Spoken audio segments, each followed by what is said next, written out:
Então vamos começar. Tem um tema que ele é complicado de a gente entender.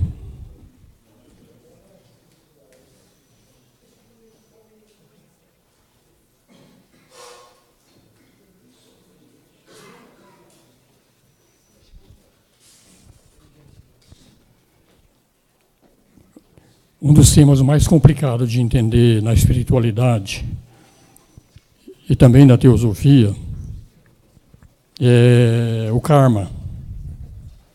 Todo mundo tem uma certa noção de karma, seja numa visão teosófica, seja numa visão espírita, seja de outras filosofias. Karma é uma palavra que hoje a grande maioria tem uma certa compreensão dela.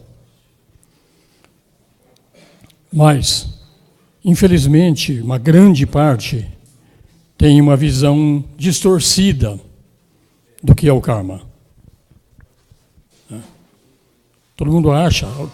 Uma boa parte acha que karma é castigo. Fez alguma coisa errada, você vai renascer, como castigo você vai com uma doença, vai com alguma coisa ou outra assim. Essa é a visão de uma grande parte das pessoas que estudam espiritualidade. Isso é verdade e, ao mesmo tempo, é uma verdade incompleta. Não é bem isso. Karma não é castigo. Enquanto a gente achar que karma é castigo, nós vamos falar que Deus é injusto. Qualquer pessoa que nasça com uma certa dificuldade, ele não tem lembrança de vidas passadas dele e sofre consequências disso. Porque, basicamente, karma, ele significa simplesmente ação e reação. Qualquer coisa que a gente faz neste mundo criado, mental, astral e físico, qualquer coisa que a gente faça, acontece uma reação. Seja o que for. Só um exemplo muito simples, um cara lá, aquele engenheiro lá, foi lá no meio do pessoal lá com o Lula lá, falou não sei o quê, levou uma pancada, bateu a cabeça num caminhão lá e está em coma lá, ou está lá doente. Ação é reação. Toda ação corresponde a uma reação. Essa é a primeira coisa que a gente tem que entender sobre karma. E isso vale para a ação, mas vale também para pensamentos. Pensamento faz parte do mundo criado. Então, cada pensamento que a gente tem, no mundo mental, ele gera uma reação também. E a gente acha que o karma é uma coisa que acontece só no nosso mundo físico. Qualquer coisa que a gente faça, antes dela ser uma ação, ela foi um pensamento. É só a gente analisar e verificar. Não tem nenhuma ação que você faça que antes de ser uma ação não foi um pensamento. Então a coisa começa no mundo do pensamento. Então é lá que a gente tem que focar mais a atenção quando se fala sobre karma. Então já é um complemento para a gente reavaliar sobre o que é karma. A outra coisa que a gente tem que verificar também é que Deus tem um plano para esse mundo. Não só esse mundo, como todos os outros mundos. Deus tem um plano para ele. E esse plano, para ser bem sucedido, Deus precisa de algumas ferramentas para fazer que a coisa aconteça conforme o plano dele. A principal arma que Deus tem, a principal ferramenta que Deus tem para fazer o plano dele chegar naquilo que foi estabelecido, é o karma. Sob esse ponto de vista, karma é um mecanismo de evolução. Karma não é castigo. Deus usa o karma, essa lei, como um mecanismo de evolução para que as coisas vão caminhando para aquilo que foi pré-estabelecido no começo do nosso sistema solar, no começo de um manvantara, como a gente fala na teosofia. Então, isso é a compreensão mais correta do que é o karma. Então, é um mecanismo de evolução, não é castigo. Muito bem. Para que entender como esse mecanismo de evolução funciona, é só a gente observar a nossa vida. Praticamente nada do que aconteceu na nossa vida nós planejamos. Vamos começar pelo nosso próprio nascimento. Quem é que escolheu o pai e a mãe? Pelo menos a gente não lembra. Nós não escolhemos os nossos pais, nossas mães. Quem escolheu nascer no Brasil? Também nós não escolhemos. Não sei se todos aqui nasceram no Brasil, em princípio parece que sim. Nós não escolhemos também. Essas coisas acontecem. E para essas coisas acontecerem, para seguir o script pré-estabelecido, o que existe é a lei do karma. Então existem agentes da lei do karma que fazem essa coisa acontecer. Não é por acaso que alguém nasce no sexo masculino ou feminino, que nasce no Brasil ou nasce na Noruega, numa determinada raça, nada. Tem nada que a gente fez. Tudo isso faz parte dessa grande ferramenta chamada karma, que vai fazendo o mundo acontecer. Associado a essa lei do karma, o karma normalmente ele está muito relacionado com o nosso passado. Não só dessa vida, como de outras vidas, tanto faz. Existe uma outra grande lei que é chamada Dharma. Dharma é a outra lei que Deus usa para que a coisa aconteça também. Então, Dharma é mais ligado ao futuro. Dharma é ligado mais aos arquétipos. Aquilo que nós vamos nos tornar. Então, tem seres que observam todo esse processo do nosso passado, do nosso Dharma, aquilo que nós vamos tornar, e eles governam todo esse princípio para que realmente as coisas aconteçam como tem que acontecer. Porque nada nesse mundo é casuístico. Tudo é pré-determinado de acordo com o grande plano que Deus estabeleceu. O plano estabelecido por Deus está registrado naquilo que é conhecido como registros akáshicos. Então lá tem tudo, passado, presente e futuro. O que nós estamos fazendo é vendo o que está lá no registro akáshico, estamos efetivamente trazendo isso para o mundo da manifestação, para o mundo físico, mundo astral e mundo mental. Então está lá, o registro akáshico é o modelo de como o mundo vai ser. E esses registros akáshicos, ele não tem começo, nem meio, nem fim, não tem passado, nem presente, nem futuro, tem tudo, tudo. Muito bem. Então, para que o que está nesses registros akáshicos aconteçam, que é o plano de Deus, então existe uma grande turma que faz isso acontecer. No linguajar teosófico, eles são chamados senhores do karma, ou também de os lipikas, ou no catolicismo, eles são no cristianismo, eles são os anjos registradores, onde está tudo escrito, o que aconteceu, o que não aconteceu, está tudo lá. O plano existe. Nós estamos aqui para executar o plano de Deus. Mas sempre tem aqueles rebeldes que não aceitam o plano de Deus e acham que o plano de Deus não está bom e quer mudar a coisa. Isso é encrenca. É encrenca na certa. Nós temos o nosso projeto. Então, aquilo que o mundo nos traz é o que Deus realmente planejou para colocar na nossa frente. Como eu estou falando, nascer no Brasil, numa determinada família, num determinado local, ter determinadas tendências, todo mundo tem tendências, isso são caras que chamam. Essas tendências é que nos levam para um lado ou outro, alguém ser músico, outro ser engenheiro, outro ser advogado, outro qualquer coisa. São tendências que a gente traz dentro de nós. Tudo isso tem leis. E essas leis espirituais que regem tudo isso, basicamente são essas duas, karma e dharma. Muito bem, para completar isso, então todos nós já tivemos inúmeras e inúmeras vidas.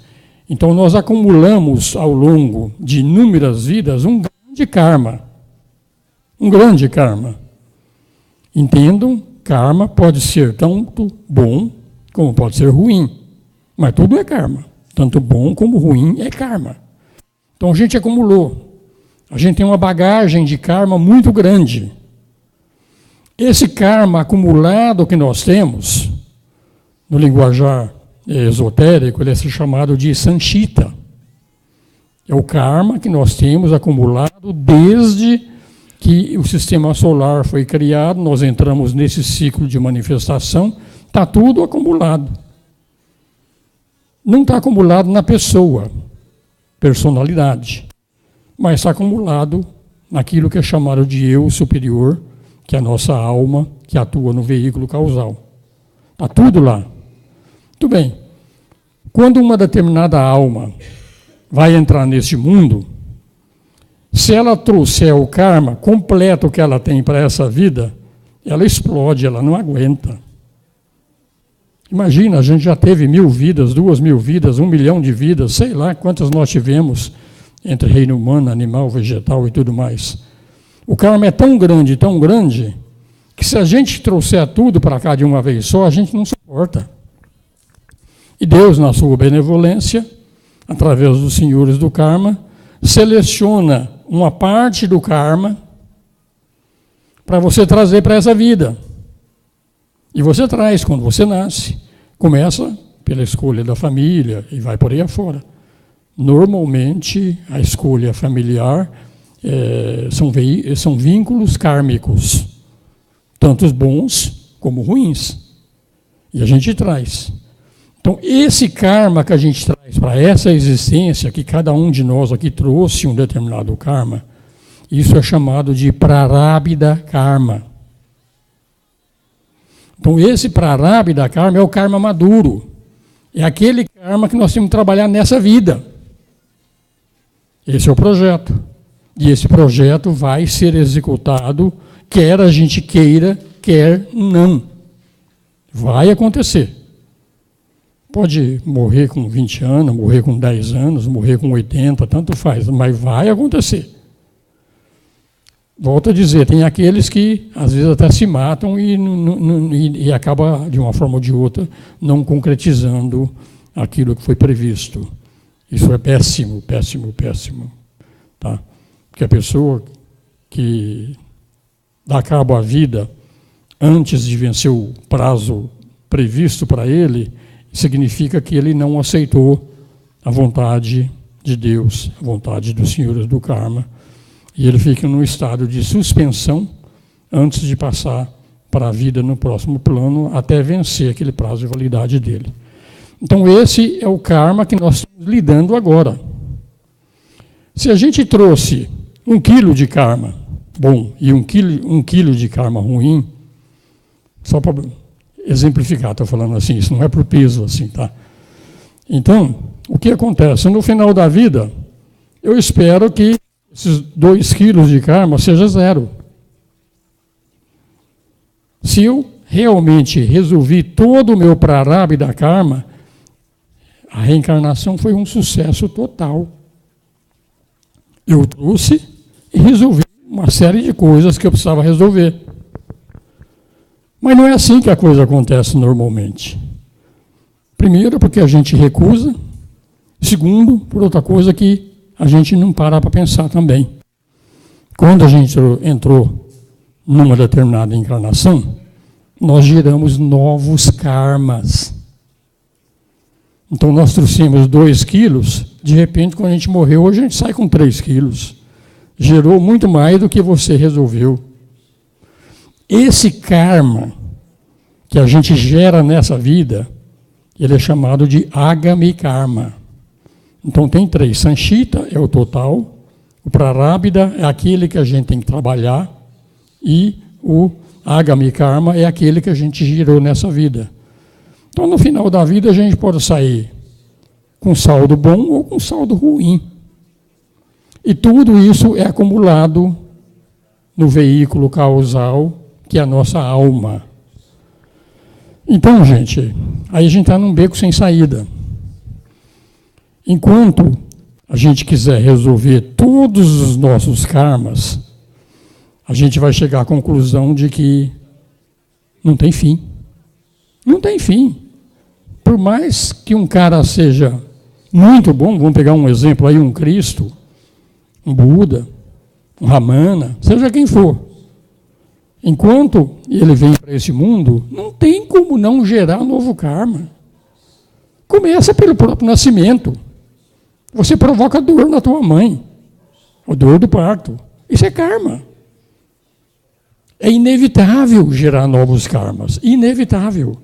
Por mais avançado que seja um ser, é inevitável gerar novos karmas. A gente, para respirar, nós estamos matando seres microscópicos. A gente, para criar um corpo, nós apoderamos de matéria planetária para criar um corpo. Nós escravizamos matéria do planeta para criar um corpo de manifestação. Nós escravizamos essas vidas microscópicas. Isso é karma. Tem reação. Então, por mais que um sujeito seja um Cristo, seja um Buda, seja um Ramana, seja quem for, pelo próprio sistema de como as coisas funcionam, o karma vai ser, quando sair daqui, você vai levar karma, não vai acabar. Não tem fim. Então, significa que estamos presos eternamente aqui porque o karma não vai acabar? A resposta é sim e é não. A gente tem que compreender o que é a lei do karma e usar isso a nosso favor. Enquanto a gente não compreender essa lei, nós somos joguetes na mão do destino. Você não tem livre-arbítrio. Quem acha que tem livre-arbítrio aqui, olhe para a tua vida que você vai ver que você não tem. Já dei um monte de exemplos aqui. Você não escolheu nem se você ia nascer homem ou ia nascer mulher. Pois não, Leonardo? Gostaria de fazer um comentário, tentando fazer um paralelo, que eu estudo astrologia antiga, e tem uma astrologia grega, helenística, que eles têm uma parte da teoria ali que eles falam que existem partes árabes ou lotes árabes, que depois foi desenvolvido pelos árabes um pouco depois. E eles dão exatamente a mesma descrição. Dizem que são distribuídos partes, lotes, para cada ser que nasce, com tendências, e eles mostram até com cálculos como se formam esses lotes, que é exatamente uma distribuição do que deve ser e de todos os atributos que a pessoa deve vir ali, que ela e conclui exatamente com essa sentença. Fala, não, você não tem... Teu livre-arbítrio é muito limitado, muito limitado. E eu achei interessante, porque é muito casado com a descrição que você fez. Legal. Então, a primeira coisa que a gente tem que compreender é isso. Quem acha que tem um livre-arbítrio, repensem. Repensem sobre isso. É compulsório a vinda para cá, através desses grandes seres que realmente estão aqui. Mas então, voltando ao tema que eu queria completar sobre o karma, então nós estamos ferrados. Não tem solução. A gente vem para cá, gera novo karma, então no final a balança da justiça sempre vai pender para o mundo. Porque por mais que a gente trabalhou, geramos novos karmas. Então aí a gente tem que compreender como usar essa lei a nosso favor. Aí é um ensinamento que poucos têm. E ele é duro de aceitar. Mas não tem outro jeito. Se a gente olhar direitinho, nada do que a gente faz sozinho. Falar aqui que eu venho aqui e dou um tiro do Ricardo. Acabei com a vida dele. Eu, Osmir, fiz isso. O karma é meu? É.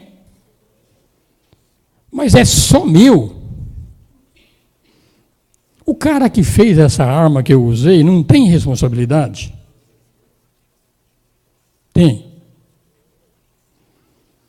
O cara, vamos estender um pouquinho mais. Meu pai e minha mãe, eles me geraram. Se eles não tivessem me gerado, eu não teria feito esse negócio com o Ricardo, eu não fui gerado. Então, meu pai e minha mãe também têm culpa, também tem karma nesse processo. O próprio Ricardo, que parece ser inocente nesse processo todinho. Quem é que mandou ele vir aqui? Por que você veio aqui? Você não podia ter ficado em casa em vez de ter vindo aqui? Eu não teria feito isso também. Então, você também tem uma participação nesse processo todinho. Então, a gente vai ver, se a gente olhar direitinho, todo mundo tem uma certa parcela de culpa naquele tipo de coisa que aconteceu. Em tudo. Não tem. Tudo é dividido. Quando a gente começa a compreender que não existe karma individual, aí a gente começa a perguntar, puxa vida, então de quem que é o karma? Resposta, não tem outra. O karma é coletivo e o karma é de Deus. Foi Ele que fez esse processo todinho. Foi Ele que estabeleceu esse plano. Foi Ele que me colocou aqui. Foi Ele que me deu as minhas tendências. Foi tudo isso.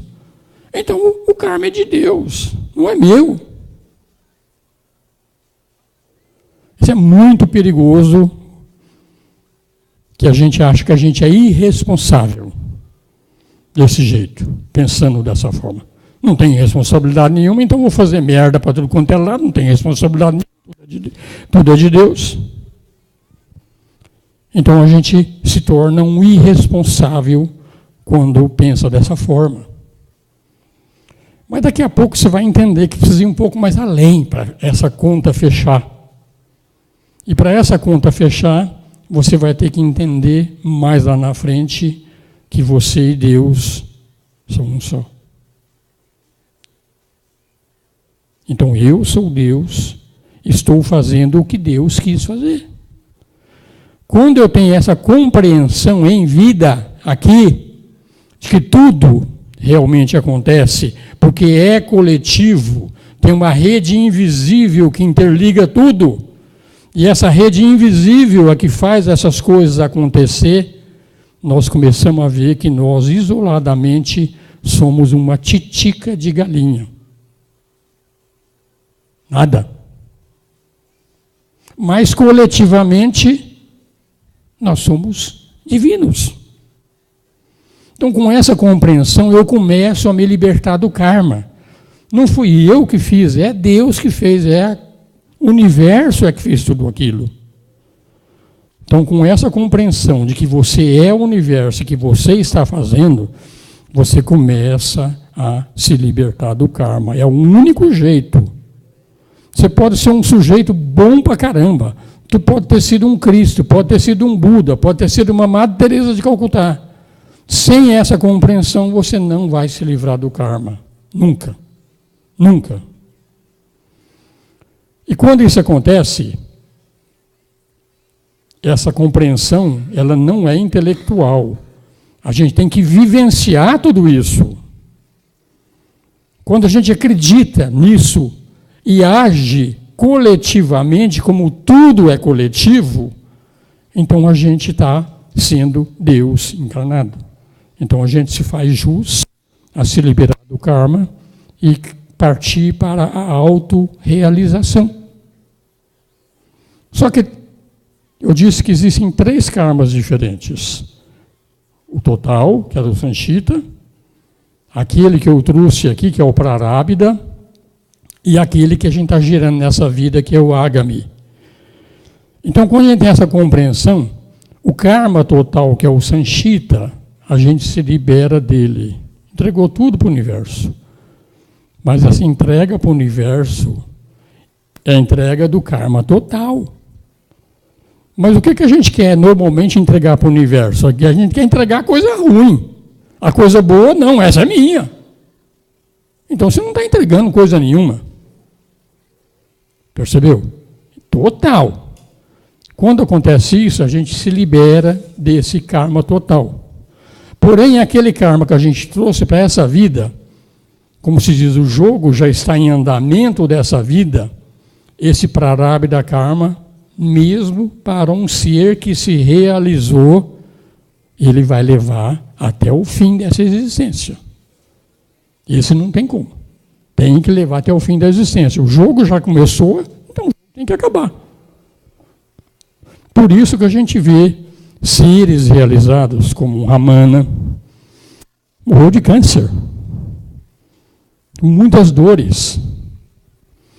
A gente vê o Ramakrishna, outro ser totalmente realizado. O Ramakrishna também morreu nessa existência aqui com dores terríveis. Cara realizado. Vamos ver o Vivekananda. Vivekananda é um cara que realmente, para quem estuda ele, percebe que é um cara tremendamente diferenciado. O cara tinha diabetes a nível tão alto no fim da vida dele, que ele não podia beber água. Porque a diabetes, quando chega no ponto desse, não consegue mais eliminar a urina pela urina, trava tudo. Morreu com dores terríveis. Então, é o prarabdha karma que tinha que concretizar. Então, esse é o lado que nós estamos falando.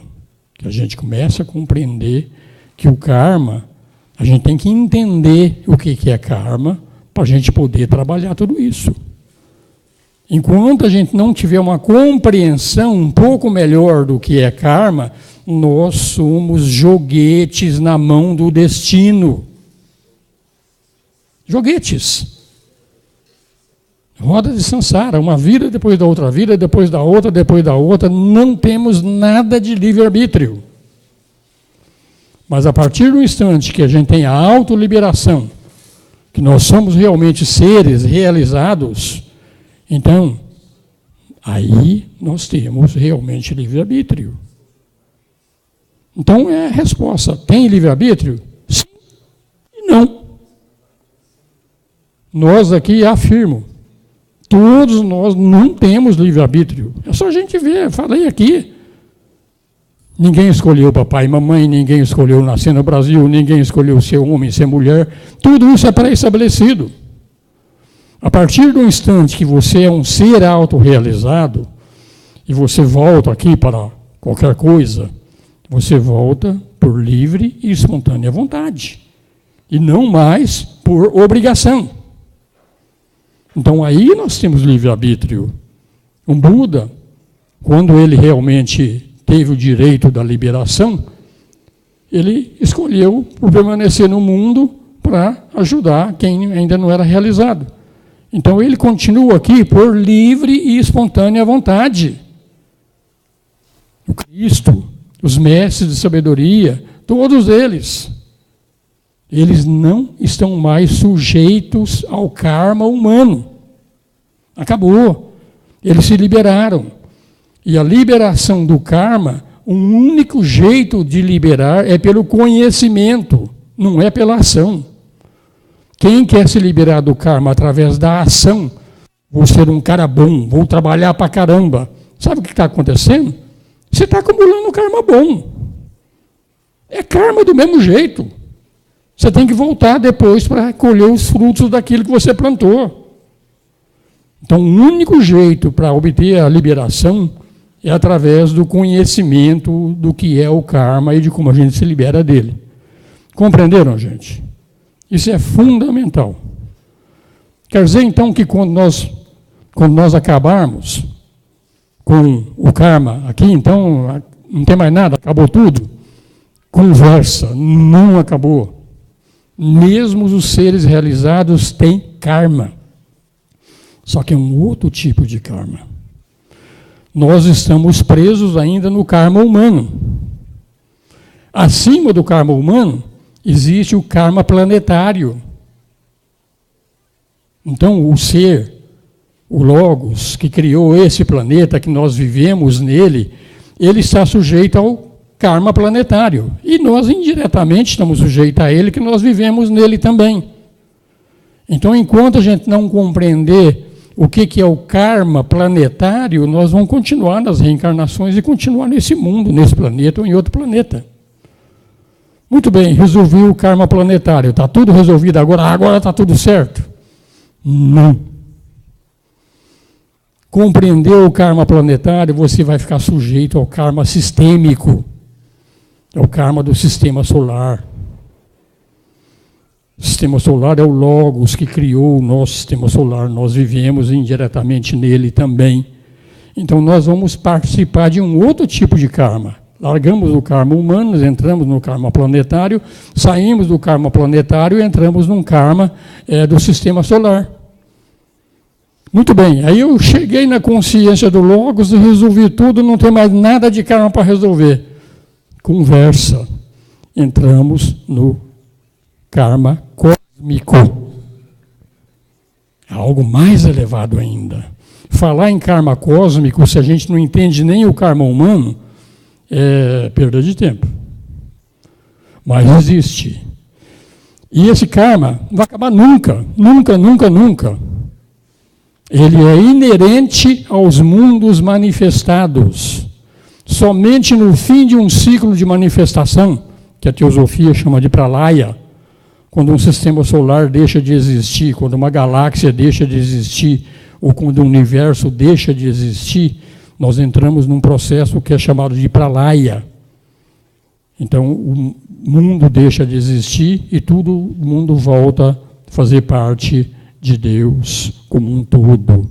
Nesse momento, quando há um pralaya, principalmente um pralaya universal, então o karma lá não opera.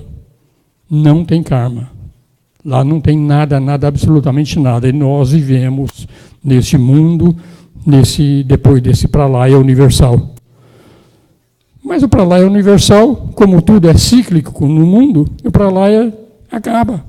Começa um novo Manvantara, que é um novo universo, um novo sistema solar que entra e tudo recomeça esse grande jogo cósmico.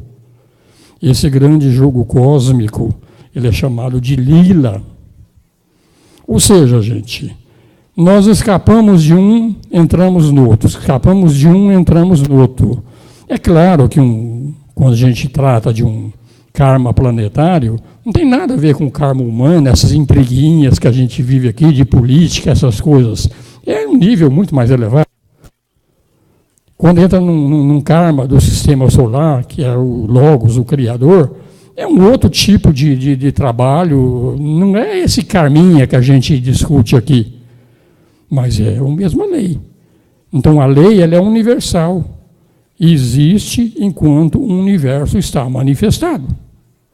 Compreenderam de uma forma geral a lei do karma?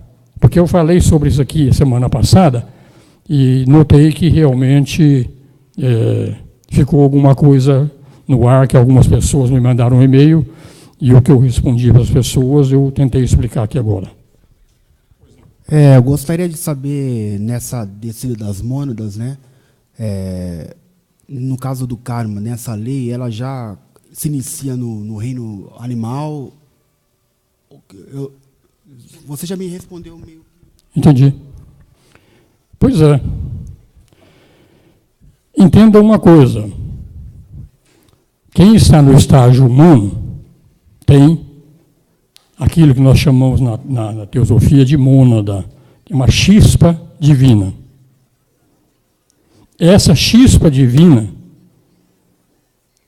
entrou no mundo da manifestação, a história do filho pródigo, saiu da casa do pai, entrou no mundo da manifestação e, posteriormente, ela vai voltar para a casa do pai, depois de aprender tudo que ela tem que aprender. Então, essa chispa divina, ela, para ter um veículo de manifestação humano, ela passou por todos os reinos anteriores. O reino humano é o 4º reino, o reino espiritual é o 5º reino. O terceiro é o animal, o segundo é o vegetal e o primeiro é o mineral. Então, essa chispa divina passou por todos esses processos. E ela está sujeita a esse karma, não esse karma que a gente chama de karma humano, mas esse karma do reino mineral, do reino vegetal, ela passou por todos esses processos. E isso faz parte, está tudo, como eu falei, naqueles registros acásticos. Então, nós somos muito velhos. As religiões dizem que o mundo foi criado há 5.000 anos. Brincadeira. Cada um desses reinos que a gente passou são 4 bilhões de anos. Se estamos no quarto reino, 4 bilhões cada um, quer dizer que nós estamos nesse processo há 16 bilhões de anos. Só que entre um e outro tem um período de pralaya. Então nós estamos aqui há 32 bilhões de anos. Então nós, como essa chispa cósmica, nós somos o que o Carl Sagan diz, poeira estelar. Então, tudo isso está armazenado nessa chispa divina que fez todo esse processo de migração para chegar até onde está agora. É que ele estava, nos reinos anteriores, num processo que é chamado de involução, que é sair da casa do Pai, sair cada vez mais. E entramos agora num processo, no reino humano, ou talvez no animal, num processo que é de evolução, que é voltar para a casa do Pai. Então, nós só vamos estar livres desse processo quando nós voltarmos integralmente para a casa do Pai, no fim de um grande ciclo de manifestação. Então, enquanto estivermos num ciclo de manifestação, essa lei do karma vai realmente nortear as nossas vidas. Karma humano, antes do karma humano, o animal tem karma, claro que tem. Você vê um cachorro que tem uma vida muito boa numa família, e tem outro que é como se diz, é um tomba-lata, né? Um vira-lata, ou então, seguindo como o pessoal manda dizer aqui agora, a gente tem que ser correto, né? É SRD, sem raça definida. Né? Então, você vê, tem diferença. Se você for vegetal, você vê árvores doentes. Mineral, você vê ferrugem. Então, tudo está sujeito ao karma. E aqui são diferentes estágios. Então, essa é a compreensão. A gente vai ter a liberação pela compreensão, não pelo trabalho. O trabalho ajuda. Quem faz trabalhos altruístas, que é o Karma Yoga, com certeza ajuda para a gente chegar nessa compreensão. Mas o caminho final para a liberação se chama Jnana Yoga. É a yoga da sabedoria, é a yoga do conhecimento, é o entendimento do que é essa realidade que nós estamos vivendo. Quando a gente tem essa compreensão e joga a favor dessa lei, então nós aceleramos a nossa evolução, aceleramos a nossa liberação e vamos recuperar o livre-arbítrio perdido que aconteceu quando nós saímos da casa do Pai. Reflitam profundamente sobre se vocês têm livre-arbítrio ou não. Isso é fundamental. Pensem sobre isso, mas profundamente. Vê se você tem. Vê se você é capaz de fazer alguma coisa sozinho. Nada você faz sozinho, absolutamente nada. Entenderam, gente? Então, essa lei, ela é realmente a lei das leis no universo manifestado. Karma e Dharma. Tá? Então, nós falamos, na aula passada, que existem alguns seres dentro da hierarquia da fraternidade branca que conduzem essa lei para que ela realmente chegue naquilo que foi planejado. Chegue naquilo que foi realmente... É o plano de Deus, gente. Para mim vivenciar aqui, eu tenho esposa, está aqui do lado, eu tenho 3 filhos. Gente, até para conhecer a minha esposa eu fui conduzido, eu não escolhi. E nenhum de nós escolheu ninguém, a gente é conduzido. Então, quem é que conduz esse processo todinho? para dar certo. E dá certo. Então tem seres que fazem isso. São aqueles seres que eu chamei de os senhores do karma. São os lípicas, os registradores que fazem acontecer. Então falamos disso ontem, que existem 4 grandes Deva Rajas, que realmente são os senhores do karma, que conduzem esse processo todinho, que eu já estou aqui há 40 minutos falando sobre ele. Porque se eu não falasse esses 40 minutos aqui sobre isso, fica muito teórico falar que existem senhores do karma, senhores que fazem as coisas acontecer. Então, para mim nascer aqui, alguém conduziu esse processo, não foi o Osmir, não. Em última instância, a chispa divina que está em mim faz parte desse processo. Mas ela é ajudada, ela é conduzida por esses grandes seres que fazem esse processo todinho. Então, esses eram os Deva Rajas, os senhores do karma.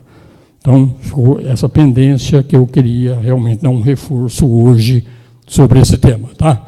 Abaixo desses caras, que são aqueles kumaras que nós falamos na semana passada, 3 kumaras esotéricos e 3 kumaras exotéricos, e o Sanat Kumara, que participa de tudo isso. Tá? Existem outros seres que são representantes aqui no planeta dessa grande hierarquia.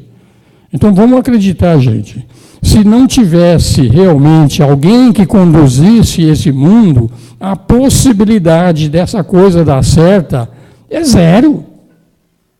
É zero. Seria anarquia total. Total seria anarquia se não tivesse alguém que conduzisse. E quem conduz, como eu já falei, não é o Lula, não é o Temer, não é o Trump, não é esses caras, não. Quem conduz tudo isso aqui é uma hierarquia que a gente não percebe, não conhece, mas ela está aí. Ela é tão ilusória quanto o mundo, mas enquanto nós somos no mundo, ela é real. Realidade absoluta é quando a gente volta no fim do ciclo para Deus, não existe mais manifestação. Aí é realidade absoluta. Mas fora da realidade absoluta, tudo é kármico, tudo é conduzido, tudo é ilusório, tudo é maia. Esse é o nome que se usa. E nós estamos enredados nessa maia. Então, quanto mais eu me aprofundar nesses conhecimentos, quanto mais eu entender essas leis, quanto mais eu realmente for suavizando o karma, saindo do karma mineral, do vegetal, do animal, agora saindo do karma humano, para entrar no karma planetário, ou no karma dos seres celestiais, então ele vai ficando mais leve, mais sutil, mais fácil de ser conduzido. Então é isso que a gente tem que fazer, gente. Remar a favor dessas compreensões. Trabalhar cada vez mais nisso aí. Então tem um grupo de 4 seres que cuidam da distribuição do karma, que é o destino humano, que eu já falei bastante sobre ele. Tá? Eles catalogam os registros akáshicos, está lá a sala do registro, isso aqui eu falei semana passada também. Participam em conselhos solares, eles têm lá, é uma turma imensa. Essa evolução desses grandes seres que cuidam de todo esse processo não é evolução humana, é da evolução angélica. E esses caras realmente estão fazendo aquilo que Deus quer.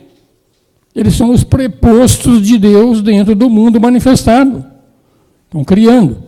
Então, os senhores do karma são responsáveis perante logos planetário, conduzem os egos certos a diferentes raios, conduzem o ego certo para o Brasil, para a Alemanha, para outro lugar, conduzem. São eles que fazem tudo isso.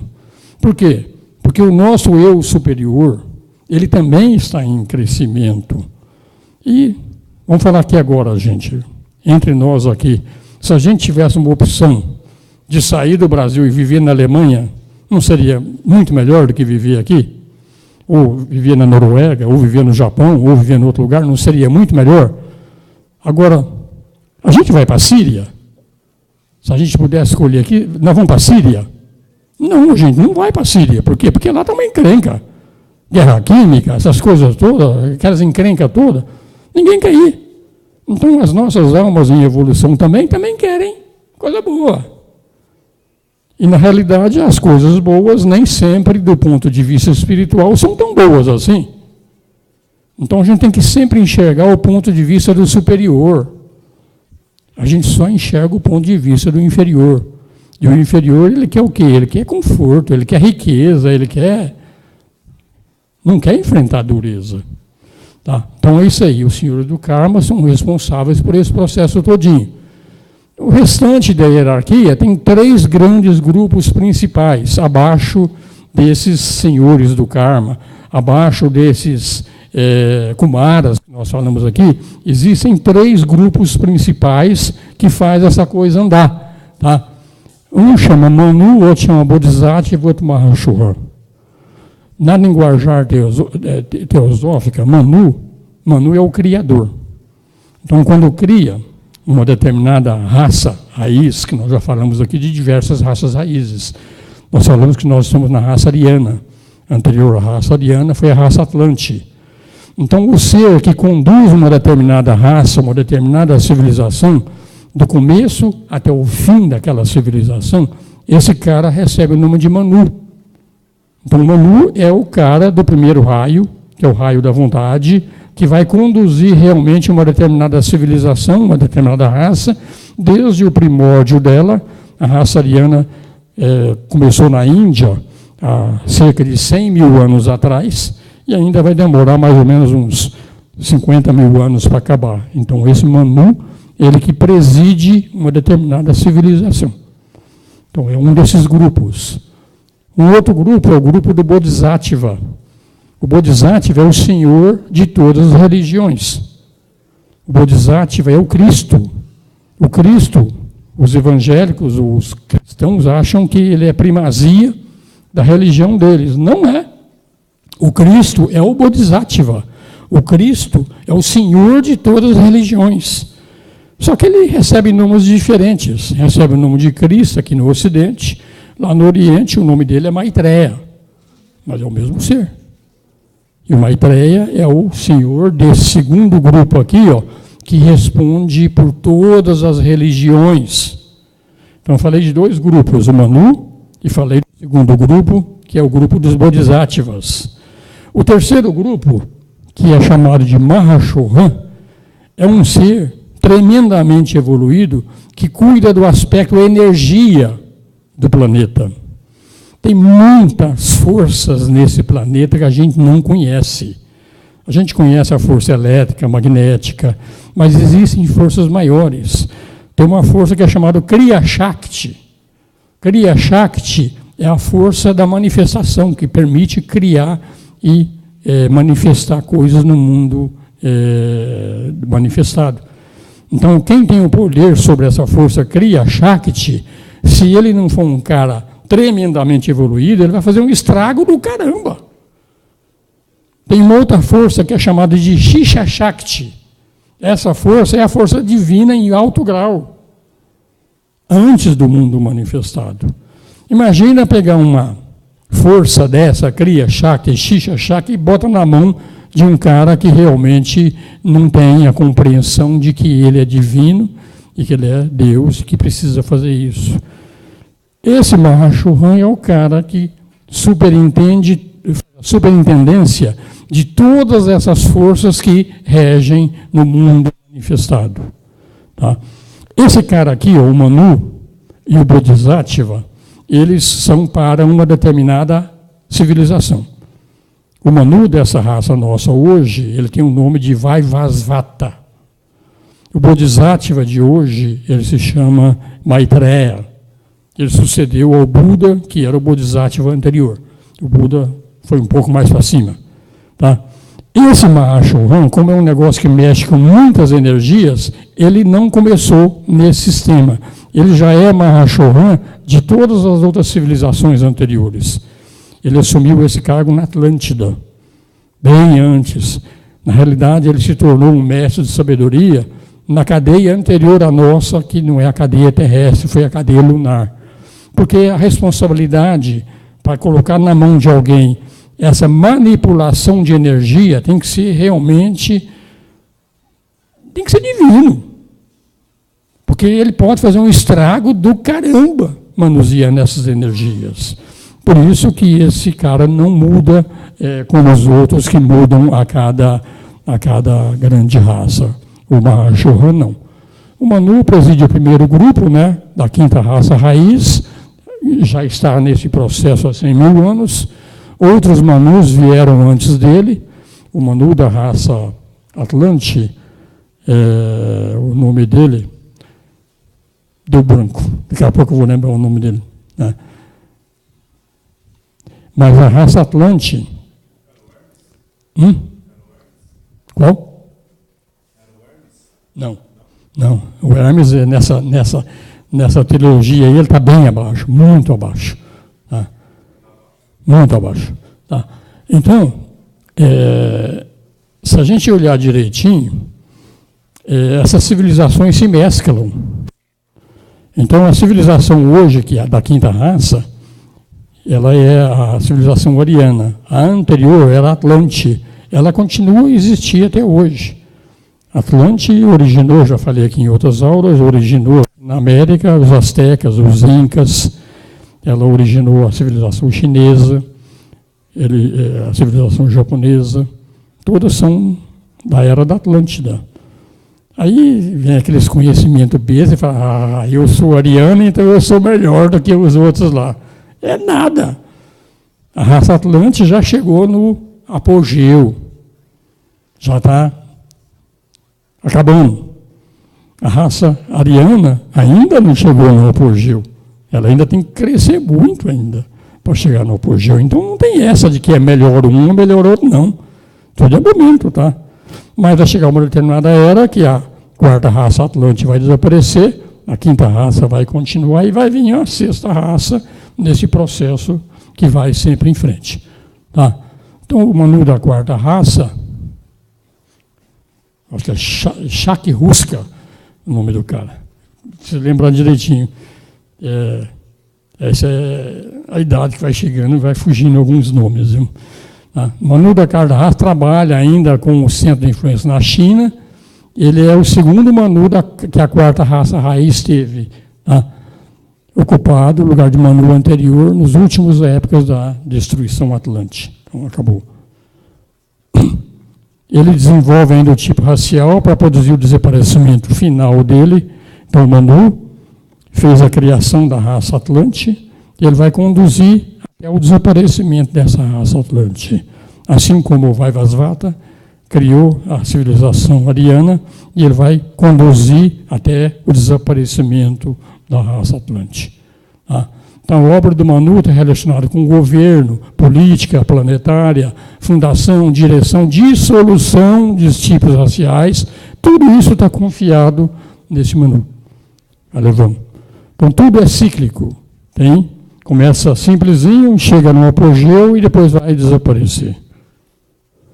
A energia flui através do cérebro do Manu para o centro da cabeça do Logos planetário e passa Sanat Kumara, que é o representante do Logos de Vênus, nós falamos aqui. Isso é mecanismo, isso não é muito importante, não. O importante é entender o mecanismo como um todo. O que a gente tem que fazer?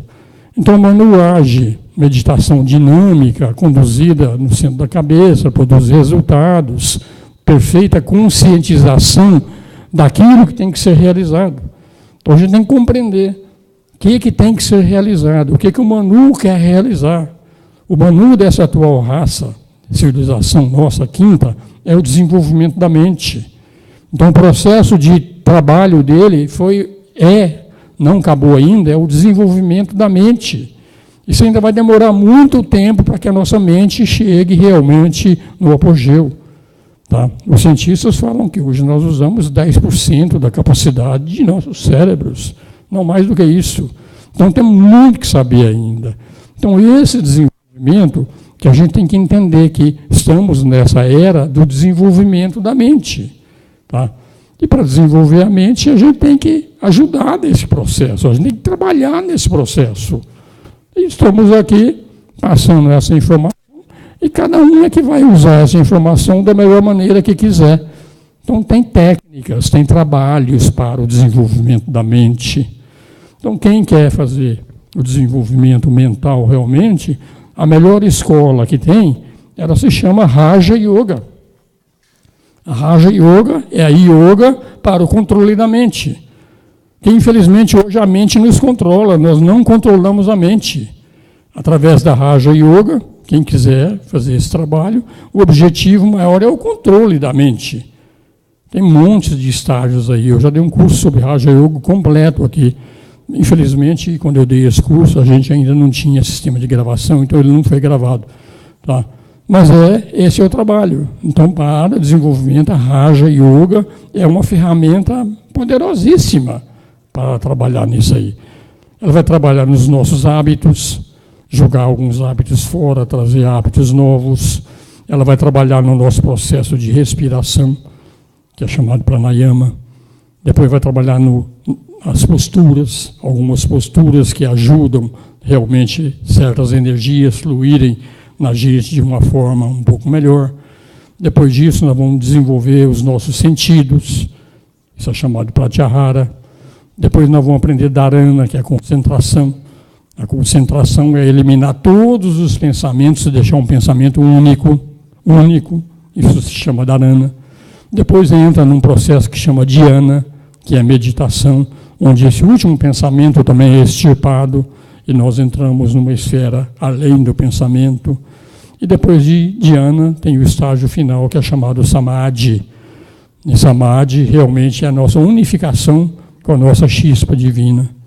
Então você vê, é um processo, através da mente, você vai trabalhar para a tua unificação com a tua chispa divina. Então é usar a mente para aquilo que ela foi criada. A mente não foi usada para a gente fazer turismo aqui não, gente. Ela foi usada com o propósito de nos levar de volta para Deus. Então, estou falando que a gente faz esses cursos aqui, workshops, e para. Não pode parar, a gente tem que dar continuidade. Continuidade e perceber realmente qual é o trabalho que a gente tem que fazer. Não estou dizendo que todo mundo tem que fazer Raja Yoga, nem todos têm a índole para Raja Yoga, tem outras escolas. Mas essa é a compreensão. Enquanto a gente ficar num curso de iniciação humana e solar e ficar na curiosidade, que beleza, que bom, tem tudo isso aqui, e eu não faço nada comigo, o que adiantou fazer o curso? Então, esse é o lado. Então, o outro grupo agora é o instrutor do mundo, que é o Bodhisattva, os cristãos chamam de Cristo, os orientais chamam de Maitreya, tá? E até os maometanos chamam de Imam Mahdi. Eu não conheço realmente muita coisa da filosofia dos muçulmanos, mas é dito que realmente eles esperam o advento, assim como os cristãos esperaram o advento do Cristo, os muçulmanos esperam o advento desse Imam Mahdi. Então é o mesmo ser, é o Senhor de todas as religiões. Então a gente tem que aceitar todas as religiões, seja muçulmana, seja cristã, seja budista, seja hinduísta, todas elas querem a mesma coisa. Todas elas são dirigidas pelo mesmo ser. Maitreya, Imam Mahdi, seja o nome que quiserem dar, Cristo. Isso aí, civilização por civilização, vai mudando o nome, mas é o mesmo ser. É o mesmo ser. Anterior a ele, como eu falei, quem tinha essa função era o Buda. Sétima iniciação. Aí o Buda foi para a oitava iniciação e o Maitreya assumiu essa função. Então ele é o grande senhor do amor e da compensação, da compaixão. Tá? O predecessor era o Buda, que era o senhor da sabedoria. O Cristo é o senhor do amor e da compaixão. Então o budismo é religião sabedoria. O cristianismo é uma religião amor. É diferente, os focos são diferentes. Varia de acordo com as épocas e com as necessidades de cada civilização que vai tendo. Então estamos aqui agora para o desenvolvimento dessa parte que nós estamos falando aqui, tá? Senhor do amor e da compaixão. Segundo raio. Tá? Realmente é isso mesmo, tá? Então o nosso planeta e o nosso sistema solar todinho estão debaixo do segundo raio. Tá? Nós ainda não estamos desenvolvendo, em termos planetários, em sistemas solares, o primeiro aspecto. Na próxima cadeia, o Logos solar vai criar uma nova cadeia para desenvolver efetivamente o primeiro raio, que é o raio da vontade. Mas o raio do nosso sistema solar hoje é o raio da sabedoria e do amor. Tá? Segundo raio. Tá? Então é isso aqui. Tá? E por ele, através do Buda, o Senhor da Sabedoria, flui a energia do segundo aspecto de Deus, que é o segundo Logos. Para quem estuda o hinduísmo, como é que chama? Vishnu. Brahma é o terceiro aspecto, Vishnu o segundo aspecto e Shiva o primeiro aspecto. Então estamos realmente no desenvolvimento do segundo raio. Instrutor do mundo, instrutor dos anjos, confiou a direção dos espirituais dos homens, o desenvolvimento da percepção interna. Que até então, nós não desenvolvemos a percepção interna. Nós estamos buscando a verdade lá fora. Mas agora já é momento de desenvolvimento dessa percepção interna para trabalhar todas essas realidades num nível interior, não mais num nível exterior. Então, o instrutor do mundo dirige a consciência interior nos aspectos da vida, do espírito, vitaliza. No devido tempo, essa forma pode ser descartada e o espírito libertado. O espírito está preso na matéria. Com o desenvolvimento do segundo raio, com o desenvolvimento do amor e da sabedoria, nós vamos libertar esse espírito que está preso na matéria para que ele possa efetivamente voltar para a casa do Pai. Esse é o trabalho. Quem tem a chave da prisão, do cárcere, desse espírito preso na matéria, somos nós. Nós é que vamos pegar essa chave da prisão e liberar ele. Então isso se chama entrega. Quando nós efetivamente nos entregamos para o ser interior, através da sabedoria, através do amor, através da compreensão de que nós somos uma coisa maior do que o que nós achamos que nós somos hoje. Nós nos entregamos e nós liberamos aquela chispa divina presa na matéria que entrou, saiu da casa do Pai. Ela pode voltar mais para próximo da casa do Pai quando nós liberarmos realmente através da chave da compreensão, através da chave do amor, através da chave da sabedoria. A gente vai libertar. Somos realmente seres exilados e presos nesse mundo. E, ao mesmo tempo, nós somos o prisioneiro e, ao mesmo tempo, nós somos o carcereiro. O carcereiro pode libertar o prisioneiro a qualquer instante. Essa é a compreensão, esse é o ensinamento maior. Então, diariamente, ele derrama bênçãos pelo mundo, tá? Fervorosamente procuram ser aspirantes. Quem quer ser aspirante do Maitreya, aspirante do Cristo, quem realmente volta para dentro, para quem tem devoção, esse é o caminho. Voltar para Deus, realmente. Tá? Então, o terceiro grupo agora, falamos do grupo do Manu, falamos do grupo do Bodhisattva, o terceiro grupo é aquele que eu falei, é o Mahashohan. E o período dele é muito mais longo do que o período desses dois anteriores, que é o Manu, porque ele trabalha com as energias, principalmente com essas duas grandes energias, que são chamadas de Kriya Shakti e Shisha Shakti. Essas energias, em mãos erradas, destroem continentes. Nós já fizemos isso na Lemúria, nós já fizemos isso na Atlântida, e corremos o risco de fazer novamente agora. Por isso que ele realmente fica mais tempo. A preparar alguém para substituir o Mahashohan é uma tarefa complicada. Tá? O atual Mahashohan, ele originalmente não é o que originalmente ocupou o posto na fundação da hierarquia. Já houve outros Mahashohan. Tá? Era ocupado por um dos Kumaras na época. Aqueles 6 Kumaras que nós falamos é que fazia essa função. Só que o Mahashohan, ele atingiu o grau de adepto, que é a 5ª iniciação, na cadeia anterior, que foi a cadeia lunar.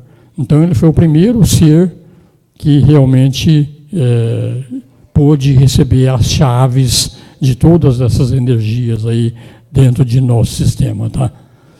Ele assumiu a segunda sub-raça da Atlântida, que já acabou. Então, desde lá, quem continua com o cargo de Mahashohan é esse ser chamado Mahashohan, é um cargo, né? Mas é o mesmo ser. Tá? É ensinado que na sexta raça raiz, o Manu, que hoje da quinta é o Vaivasvata, é ensinado que quem vai ser o Mestre Moria, primeiro raio. Então, na sexta raça raiz, quem vai conduzir a sexta raiz do nascimento até o acabar ela é o Mestre Moria. É ensinado também que o Bodhisattva, que hoje é o Maitreya, na próxima civilização, é ensinado que vai ser o Mestre Kutumi. Vai. O Mahashohan não vai continuar sendo o Mahashohan. Não se fala em troca. Tudo isso é curiosidade, tá, gente? É importante a gente saber o mecanismo da coisa. Tá?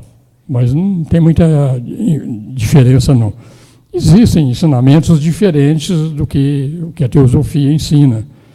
Tem um grupo aí que chama de mestres ascensos, que falam em outros mestres, que o Buda já saiu, o Maitreya já saiu, e entrou outros aí. Mas isso tanto faz. O negócio é entender o mecanismo da coisa e achar o nosso lugar no meio do processo. Fala, Leonardo. Daí a relação que a gente encontra nos livros com o Moria saindo do primeiro e o Kutumi do segundo raio. E o Moria do primeiro. Você vê que, quando você começa a fazer as comparações, você vê que segue uma determinada lógica. Né? Falaram aí que no lugar de um... Acho que é o Buda, entrou um outro cara lá que é de outro raio. Foge um pouco da lógica. Né? Não é impossível, mas foge da lógica. Né? Quem é do primeiro raio é vontade, é poder, é governante.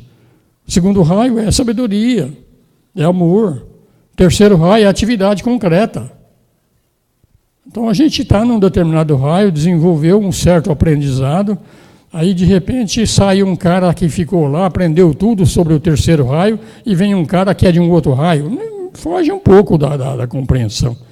Mas não estamos aqui para julgar ninguém, e realmente todos devem ter suas razões para definir isso aí. Tá? Eu fico com o ensinamento da Blavatsky aí. Tá? Tudo isso que eu estou falando aqui é ensinamento da Helena Blavatsky. Tá? Porque realmente ela foi grandemente inspirada por alguns desses mestres de sabedoria. Tá? Não significa que outros mestres não existem. Essa própria autora que escreveu aqui esse livro, Iniciação Humana e Solar, Alice Bailey, o mestre que orientava ela chama D.K., do Walku. É outro mestre que é citado pela Blavatsky também. E tanto faz se um mestre ou outro. Chegou na quinta iniciação, ele unificou a consciência dele com o Logos. Então, qualquer um deles que fizer, vai fazer o trabalho é como se fosse o Logos que estivesse trabalhando direto. Então, quem tem a possibilidade de ser inspirado por um grande ser, como Alice Bailey teve, como a Blavatsky teve, como outros tiveram também, tá? É uma bênção receber essas informações. Porque outra coisa que a gente tem que entender, gente, é entender que nós estamos muito limitados. Muito limitados. Eu, como Osmir, estou tremendamente limitado. Se eu dependesse da minha conexão interior para aprender uma série de coisas que eu aprendi, talvez não tivesse dado certo, que eu ainda não estou maduro o suficiente para esse trabalho. Mas eu acredito no trabalho de alguns seres, do Buda, do Cristo, dos mestres, do Ramana, do Ramakrishna, desses caras. E eu acredito neles. E vivo o ensinamento deles como se fosse um ensinamento direto meu. Esse é o caso. Aquela coisa que eu falei do cão-guia. Um cego tem um cão-guia e acredita no cão-guia dele que, quando o farol vermelho fecha, o cachorro para e o ceguinho para atrás. Eu, como sou cego, não enxergo muito além, enxergo um pouco, mas não muito além, então eu tenho que acreditar nesses seres que realmente trouxeram essas informações. O problema é ter o discernimento para escolher quem é o cara que trouxe algo que seja fidedigno. Esse é a gente que tem que fazer. Nós temos que fazer isso. E levar a sério. Isso aí, o mais legal que tem é o Nisargadatta Maharaj, que escreveu um livro fantástico, que é chamado Eu Sou Aquilo.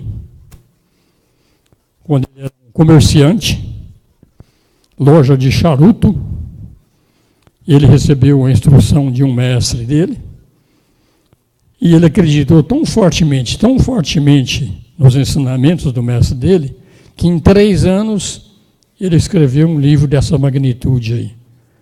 Ele realmente é um grande mestre. Então, por que ele fala?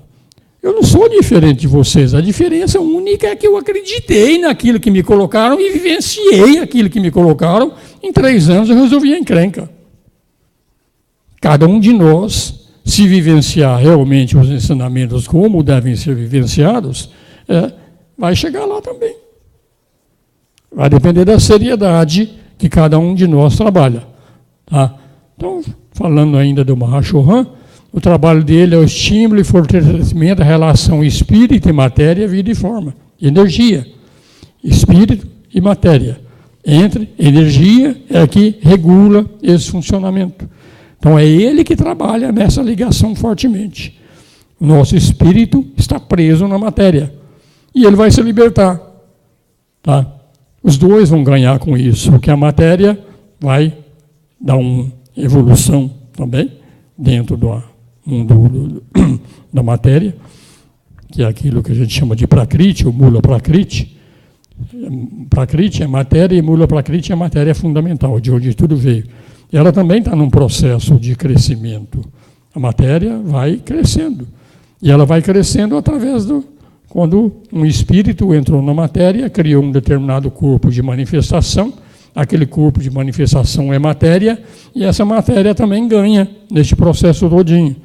Mas enquanto espírito e matéria estão presos, né, a matéria está sendo escravizada e o espírito acaba sendo prisioneiro também, porque ele não sabe se libertar dela.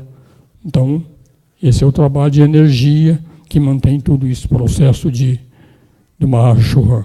Ele é reflexo do terceiro Logos, o aspecto criador, energia do Logos planetário flui para ele, centro da garganta. Garganta, energia, é desse centro que realmente ele trabalha. Tá? Quem trabalha no primeiro centro aqui, o coronário, é o primeiro aspecto. Aqui é o terceiro aspecto, e o cardíaco é o segundo aspecto. Jesus trabalha no chakra cardíaco, o Cristo trabalha nesse sentido. O Mahashohan trabalha no chakra da garganta e o primeiro aspecto, o Pai, no coronário.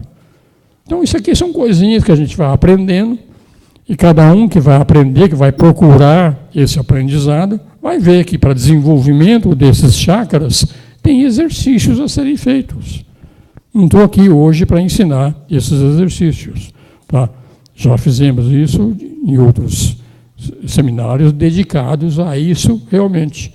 Tá? Mas cada um é só procurar, a literatura está aí. Vamos achar, vamos trabalhar conscientemente para desenvolver esses chakras. Chakras são centros de energia, e esses centros de energia são realmente o nosso contato. Na realidade, eu estou colocando como se fosse para fora, na realidade não é para fora, é para dentro. Tá? Então, aqui a gente não ensina manuseio de energia, essas coisas, mas com o tempo a gente começa a entender que algumas coisas a gente tem que aprender a fazer. Tem energia boa e tem energia ruim. Como é que a gente faz para atrair energia boa e não deixar a energia ruim entrar? Eu tenho certeza que cada um aqui tem algum conhecimento de alguma coisa que tem que ser feito.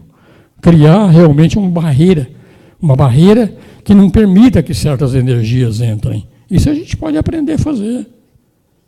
A melhor forma que a gente de proteção para que essas energias não interfiram na nossa gente, na nossa vida, é ficar o tempo todo repetindo o nome de Deus. Chamem Deus a todo instante. Vamos lá, gente. Tenha vergonha de chamar Deus, não. Em vez de ficar pensando na namorado, pense em Deus. Isso é uma força tremenda que realmente vai conduzindo essas coisas. E cada um vai achar o nome de Deus do jeito que quiser. Eu, particularmente, o meu jeito de chamar Deus é a palavra sagrada. É Om. Om. Tem diversas formas de entoar a palavra sagrada. Então, quando a gente entoa a palavra sagrada, a gente está chamando aquilo de melhor que existe para nos proteger. Então, a gente tem que fazer isso aí todo dia e muitas vezes por dia a gente tem que fazer isso. Está num momento difícil, dá uma escapadinha, vai no banheiro e chama Deus. Quando vocês fizerem isso seriamente, vocês vão ver que 5 minutos depois que vocês fazem essas práticas, parece que dá um alívio. Então façam. Isso eu posso ensinar, isso não é manuseio de energia. Tá? Manuseio de energia os mestres não ensinam, mas métodos de proteção eles ensinam. Então é isso aí, gente. Chamem a Deus a todo instante na tua vida. Não gosta de chamar de Deus pelo nome de Om? Chama Deus, meu Deus, vem aqui, meu Deus. Buda, vem até aqui, Buda, me ajuda. Seja o nome que você quiser. Mas façam. Façam isso, gente. Adriano. Por que na religião fala que não pode usar o nome de Deus em vão? Mas eu não estou usando o nome de Deus em vão. Porque normalmente as pessoas usam o nome de Deus não para conhecimento, não para amar a Deus, mas para adquirir poder, para adquirir riquezas, para adquirir poder para o ego. Tudo isso é usar o nome de Deus em vão.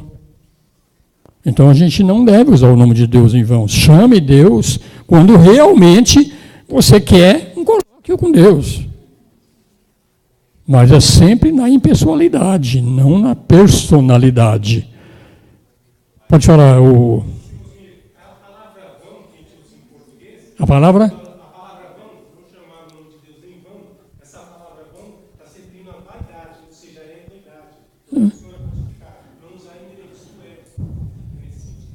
Então, Adriano, isso é usar o nome de Deus em vão. Eu preciso de Deus que eu estou precisando de um carro novo. Tem algumas filosofias orientais que falam que a gente tem que chamar Deus a todo momento, ver Deus em todas as coisas. Só que todas as coisas não é os momentos ruins também? Pode ser um momento ruim, não tem problema. Você está com energia ruim, você está pedindo a ajuda de Deus para que realmente você tenha um alívio para continuar executando o trabalho de Deus, está tudo perfeito. Perfeito. Com o tempo, esse aprendizado, você vai ver que a gente começa a chamar Deus não para nos ajudar mais. A gente começa a chamar Deus para nos ensinar, para realmente nos dar as instruções que nós precisamos para chegar naquela meta estabelecida. Esse é o jeito meu de chamar Deus. Eu quero ajuda, sim, dos mestres. Seja quem for que puder me ajudar, mostrar qual que é o meu caminho, me ensinar através da intuição, aquilo que eu posso fazer para realmente acelerar esse processo, meu em particular e coletivamente, isso é ótimo. Podem chamar Deus a todo instante, Ele atende, desde que você tenha seriedade. Se a gente não tiver seriedade, talvez até atinja. É um crescimento. Tem um workshop lá no meu blog que ele chama A Lei do Pensamento pela Yoga. O poder do pensamento pela Yoga. Então a gente pode utilizar o nosso pensamento para realmente conquistar coisas materiais. Mas aí a gente esbarra e para no mundo da mente. Mas tudo bem, faz parte do processo. Desenvolver a mente. Então, usar o poder do pensamento, quando a gente pede coisas para Deus realmente de forma individual, normalmente nós estamos trabalhando no nível da mente, não além. Mas é bem-vindo, faz parte do aprendizado. Então, o poder do pensamento pela yoga faz parte da Raja Yoga também. Então, a gente vai realmente usar a mente de uma forma um pouco melhor. Mas tudo bem, chegou lá, depois você vai entender que tem coisas mais importantes para ser feitas. Mas tudo bem, vamos em frente. Ok, gente? Ok, Adriano? Então, gente, não tenham receio. Pode chamar Deus a todo instante, mesmo que seja em vão. Porque, no fundo, é aprendizado. Só que o Deus que você chama, quando para coisas materiais assim, normalmente é o Deus da mente. Mas no nível da mente tem deuses fantásticos. Todos eles estão lá, todos os mestres de sabedoria atuam no mundo da mente. O Buda atua no mundo da mente, o Cristo atua no mundo da mente, todos atuam no mundo da mente. Aqui eles estão além da mente, mas ainda usam a mente. Então a gente tem que aprender a usar a nossa mente e não sermos dominados por ela. Pense o seguinte: você escolhe os seus pensamentos ou os pensamentos entram aqui e nem pede licença e toma conta?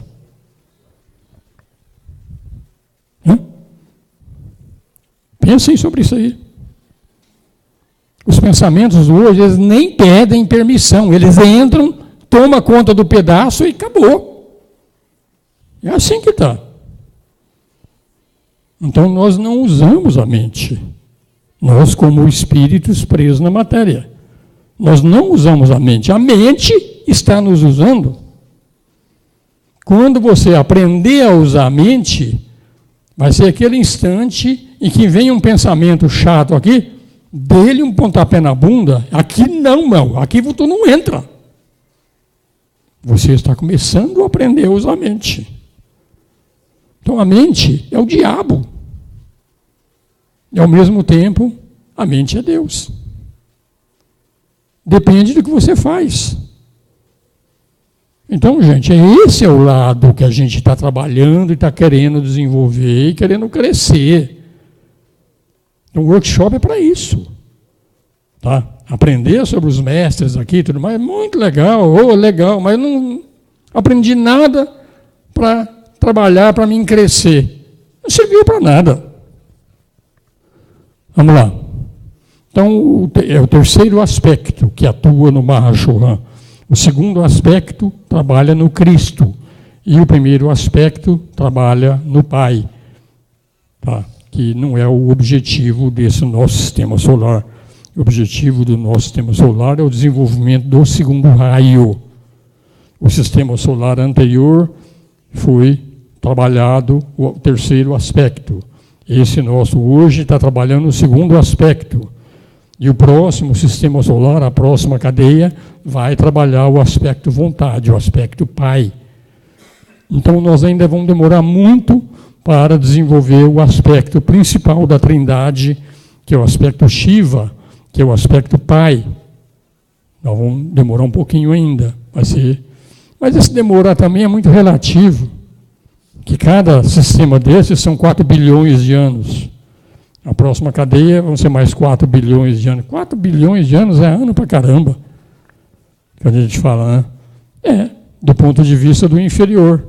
Do ponto de vista do superior, é um dia de Brahma. Um universo dura 100 dias e 100 noites de Brahma. Para eles, 4 bilhões de anos é um dia de Brahma. Então você vê que muda totalmente. Então o negócio de tempo, quando a gente fala que o tempo é uma ilusão, é verdade, é uma grande ilusão. Quanto mais nós somos microscópicos, mais o tempo se dilata. Quando você vai ampliando a tua consciência, o conceito de tempo muda integralmente. Integralmente. Veja o seguinte, um planeta como o nosso já existe há 4 bilhões de anos, é a idade da Terra. 4 bilhões de anos, para mim, é uma coisa assim, não dá para saber o que é 4 bilhões de anos. A gente fala aqui, pelos estudos paleontológicos e tudo mais, a gente fala em 500 mil anos, 400 mil anos, imagina 4 bilhões de anos. Agora, imagina esses 4 bilhões de anos para a consciência que criou esse planeta. É nada, é uma encarnação. Assim como uma encarnação minha dura 100 anos, exagerando aqui no mundo físico, né? A encarnação de um planeta dura 4 bilhões de anos. Mas para a consciência estar naquele planeta, é uma encarnação. Você vê que muda? Quando você chega no sistema solar, ele dura mais que um planeta. Então, a consciência que está no sistema solar, o tempo para ela é muito mais relativo, é muito, como se diz, muito maior do que aquele que a gente trabalha aqui. Até chegar no universo. A teosofia cita claramente que o universo dura 311,040 trilhões de anos. Essa é a duração de um universo. Os cientistas chegaram agora, vendo através do Hubble aí, está chegando em 17 bilhões de anos a duração de um universo. A teosofia fala em 311 trilhões de anos. Imagina a consciência de um ser que engloba o universo inteiro. 311 trilhões de anos para ele, sabe o que é? Uma encarnação. Vê como é relativo? Quanto mais a gente está no microcosmo, o tempo parece se alongar, que fica uma coisa absurda. Para a consciência maior, que gerou o universo todinho, 311 trilhões de anos é uma encarnação. Por isso que o tempo é relativo, que dizem que o tempo é uma ilusão, que o tempo não existe. Existe sim. Até para o criador de um universo, o tempo existe. Só que a escala dele é 311 trilhões de anos. A minha escala são 100 anos. Percebeu a diferença? Mas é isso. Aí a gente vai compreendendo essas coisas. Tem um livro de divulgação científica que saiu essa semana, que é um físico que ele fala do tempo. E o que ele prova é que o tempo não existe. E ele fala que mesmo aqui na Terra, o tempo ele depende da gravidade. Então, à medida que nós vamos subindo, nos afastando da Terra, o tempo vai passando mais depressa.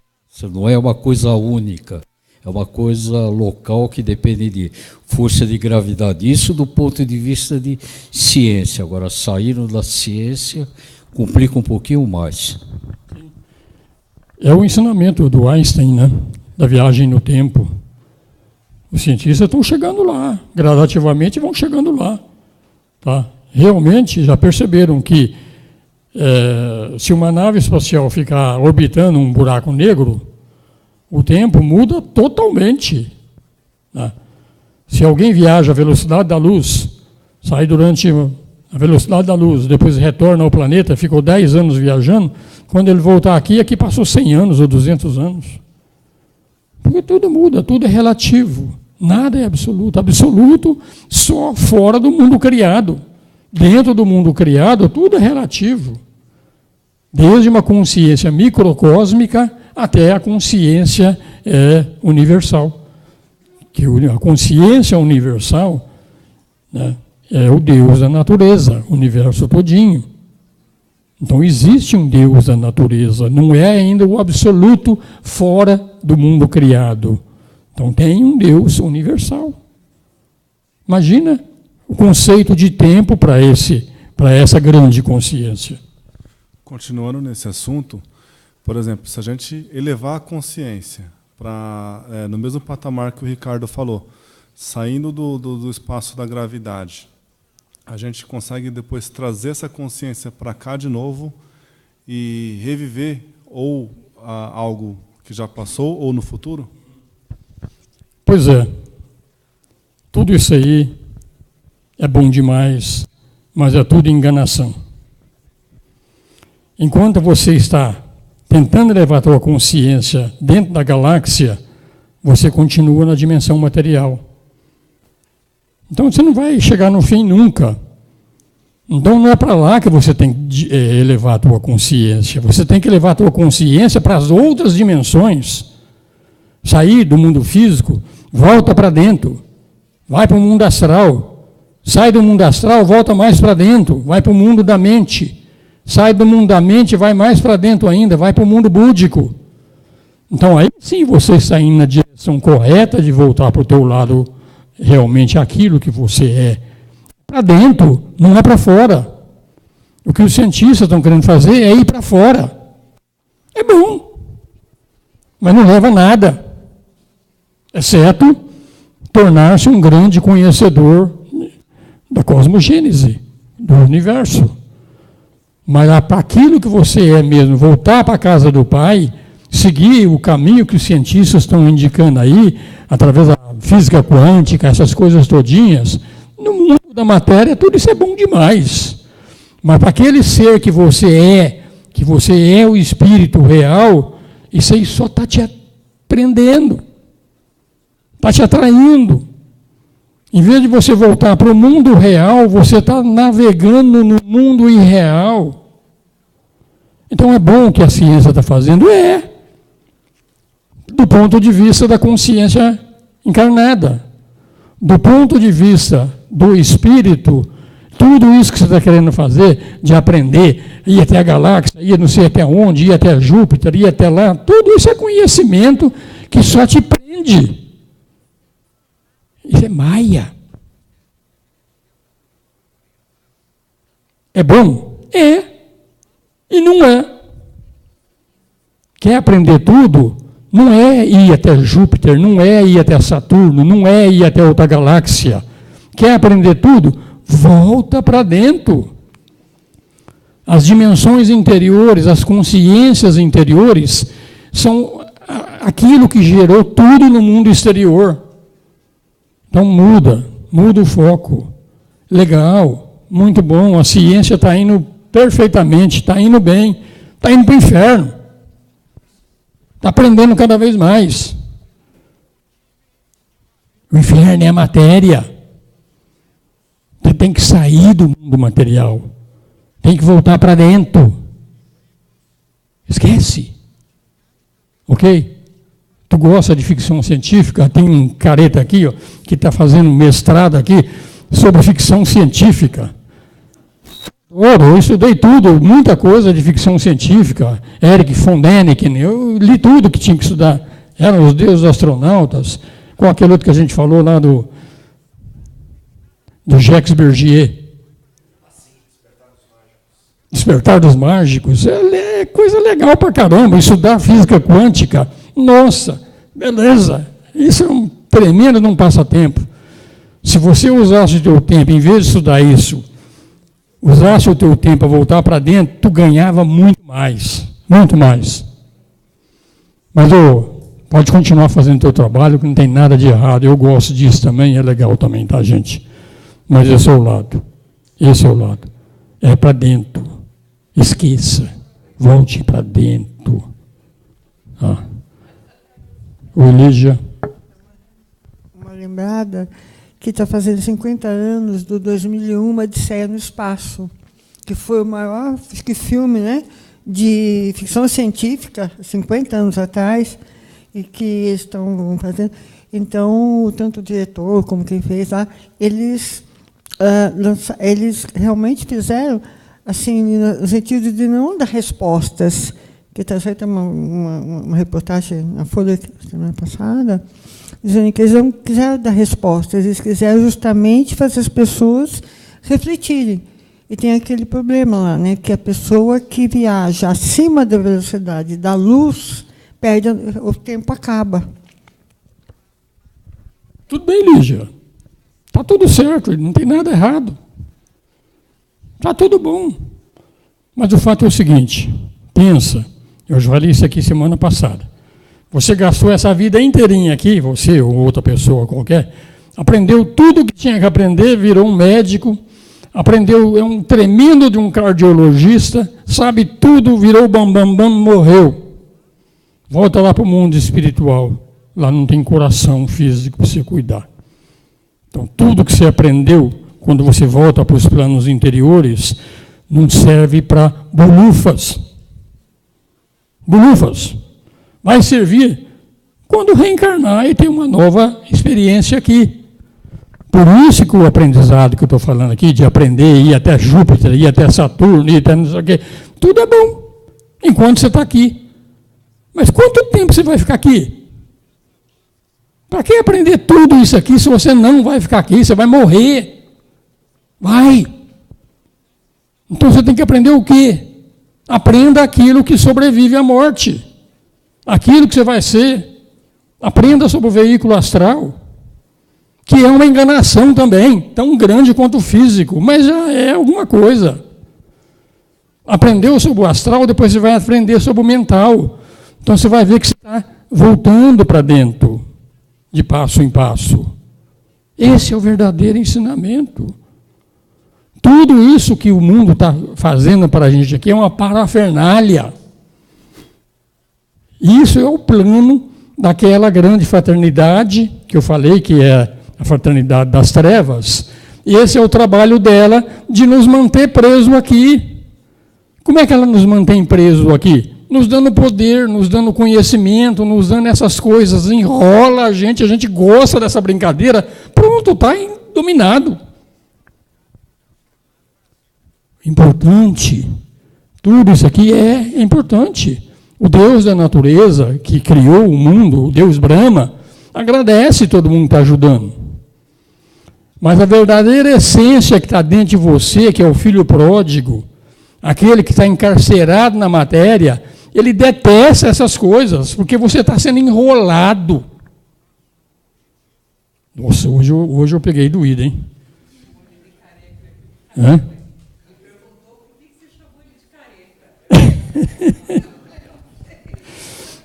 Mas é isso, gente. O conhecimento do universo ele é infinito. Enquanto você quiser aprender tudo o que está no universo, você vai continuar no universo eternamente. Enquanto você estiver no universo, você é um joguete na mão do destino. Você só vai recuperar a tua liberdade, o teu livre-arbítrio, quando você se identificar com a tua essência divina. Eu sou a essência divina encarnada, eu não sou esse corpo. O que esse corpo quer aqui não tem o menor interesse. Estou exagerando, tá, gente? O caminho do meio está de bom tamanho. Mas do ponto de vista da consciência superior, tudo isso aqui são coisas que a gente simplesmente está se enrolando. Em vez de voltar rapidinho para a casa do pai, não, eu vou lá em Júpiter, agora eu vou lá em Saturno, agora eu vou lá não sei aonde, passou inúmeras vidas e você não saiu do lugar. O que a consciência quer é voltar para a casa do pai. Lá ela é livre, lá ela tem livre-arbítrio, aqui é um pau mandado. Doeu? Pensem, reflitam. Tá? Vamos em frente, hoje está devagar a coisa. Então a gente tem vontade, amor e inteligência. Vontade, primeiro aspecto. Amor, segundo aspecto. Inteligência, terceiro aspecto. Todos esses três aspectos, que são os três aspectos do Deus que criou o nosso sistema solar, estão representados no Manu, representado no Bodhisattva e representado no Mahashohan. Então o Mahashohan, que é o terceiro aspecto, ele já está tão desenvolvido que a consciência desse ser chamado Mahashohan já está integrada totalmente com a consciência do terceiro Logos. O Bodhisattva, a consciência do Bodhisattva já está totalmente integrada com a consciência do segundo Logos, que é Vishnu. E a consciência do Manu, que é do primeiro raio, está integrada com a consciência do primeiro raio, Total. Isso é evolução. Então, esses seres, não é que eles são melhores do que nós, eles ampliaram a consciência. E cada um de nós pode ampliar a consciência. E ampliar a consciência não é em Júpiter, não é em Saturno, não é ficção científica. O que é realmente a ampliação da consciência é voltar para dentro. Embora o mundo tenha tanto atrativo, que a gente gosta. A gente gosta do mundo. E não tem nada de errado. Nada. Até o momento que você percebe que você está enredado em maia. Quando você percebe que você está enredado em maia, aí você continua gostando, mas não dá muita bola mais. Aí você vai lá na Avenida Paulista, lá quando tem lá Lula, fora Lula, você vai lá e se diverte pra caramba e não se deixa enrolar, não se deixa envolver mais. Percebe? Essa é a diferença. Você começa a entender que mundo é ilusão, mundo é maia, mundo é Matrix. Esses filmes, eles sabem de tudo isso. Quem estuda o filme Matrix sabe perfeitamente o que quer dizer que nós estamos falando aqui. Todos nós estamos presos numa Matrix. E é bom estar preso na Matrix? É só ver o Neo lá, o tanto que ele se ferrava lá no filme dele lá. Tá? Então, o ideal não é estar preso na Matrix, é entender que é uma Matrix e sair dela. Sabe qual que é o grande problema? É que a gente sai de uma Matrix para cair em outra Matrix. Essa é a realidade. A gente sai da Matrix, que chama mundo físico, quando a gente morre, a gente cai na Matrix do mundo astral. Aí acha que ela é bom pra caramba. E fica preso lá como estava preso daquele mesmo jeito. Aí você aprende mais um pouquinho. Sai da Matrix do plano astral, cai no Matrix do mundo mental. É outra Matrix. Sai da Matrix do mundo mental, aí evoluiu mais um pouco. Tu entra no mundo búdico. Elas são cada vez mais sutis, cada vez melhores, cada vez mais fáceis. Mas não deixa de ser outra Matrix. A gente só sai da Matrix realmente quando a gente volta para o absoluto e sai totalmente do mundo manifestado. Aí a gente volta para o mundo não manifestado, para o mundo divino. Lá é o final. Tem coisa para a gente aprender ainda, tá, gente? Muita coisa. Tá? Então, a mais íntima cooperação, a unidade, existe entre essas três entidades. Eles trabalham dentro da hierarquia, é como se fosse um só. Como eu falei, o terceiro aspecto, o segundo aspecto e o primeiro aspecto. Mas eles trabalham em uma cooperação total. Eles são da fraternidade branca, o objetivo deles é mostrar o caminho de volta para o Pai. O objetivo deles não é te levar até Saturno, nem te levar até Júpiter, não é nada disso. O objetivo deles é mostrar para você, para de ir para o mundo, volta para dentro. Esse é o trabalho deles. Então, Manu trabalha alguns seres com ele, um mestre que trabalha com Manu se chama Júpiter, é o mais antigo deles. O Júpiter é o regente da Índia. Esse Júpiter não tem nada a ver com aquela divindade lá dos gregos, romanos, não. Nada a ver com isso. É o nome dele, só isso. Tá? E tem mais outros mestres que trabalham com ele também. Por exemplo, o regente da Índia, né, é o mestre Rakoxi. Tá? Não, o regente da Índia é o Júpiter. O Rakoxi é o regente da Europa e da América. Então, são mestres que estão trabalhando aí nesse processo todinho. Todos eles junto com Manu. O Rakoxi, ele é sétimo raio. Sétimo raio é o do serviço ordenado. É o raio, para quem gosta, por exemplo, de rituais.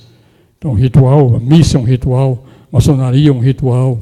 Tanto que o patrono da maçonaria é o Saint-Germain, que é o Rakoxi. Tá? Então, ele é o sétimo raio. E o sétimo raio está debaixo do Mahashohan, mas temporariamente ele trabalha com o Manu. Os regentes mantêm em suas mãos as rédeas do governo, continente, nações, inspiram homens de Estado, inspiram governantes. Eles interferem, sim, nos processos que estão acontecendo. Não interferem no sentido de físico, eles interferem no processo mental dos grandes seres.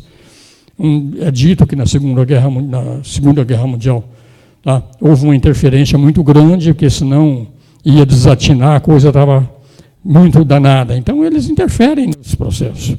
Então, quem acha que esse mundo aqui é uma casa da Maria Joana que acontece aqui pelo mundo, não, tem uma hierarquia por trás de tudo isso. Então, o setor do mundo preside o destino das grandes religiões, tem mestres iniciados com ele. O mestre Jesus está debaixo desse grande instrutor, que é o Maitreya, que é o Cristo. Aí você vê, distorce. Os evangélicos falam que todo mundo, para chegar a Deus, tem que servir a Jesus. Não é verdade. E é verdade. Não é verdade porque não é Jesus, é o Cristo. Então é o Cristo que está por trás de tudo isso. O Jesus foi uma manifestação do Cristo. Então todo mundo chega a Deus através do Cristo. A semente crística está dentro de cada um de nós. É essa coisinha que nós estamos chamando aqui de chispa divina. Então, para a gente chegar até Deus, a gente passa por essa semente crística. A somatória de todas as sementes crísticas é esse ser grande que nós chamamos de Maitreya, que chamamos de Cristo. Ele é o que ensina essas coisas todinhas. Tá? Então, o Jesus é sexto raio, também é debaixo do Mahashohan, mas ele está emprestado lá, trabalhando com o Cristo também. No Mahashohan tem um monte de mestres, uma divisão grande, ali, quíntupla também, que trabalha com evolução dévica. Porque quem trabalha com energia nesse mundo são os anjos, são os devas. Uma sementinha, para nascer, você joga ela na terra, tem um processo energético para aquela sementinha virar uma grande árvore. Tem devas por trás de tudo isso. E todos esses devas estão trabalhando com energia para aquela sementinha virar um carvalho. Então, tudo isso é debaixo, junto com o Mahashohan, nesse trabalho todinho de energia. Tá?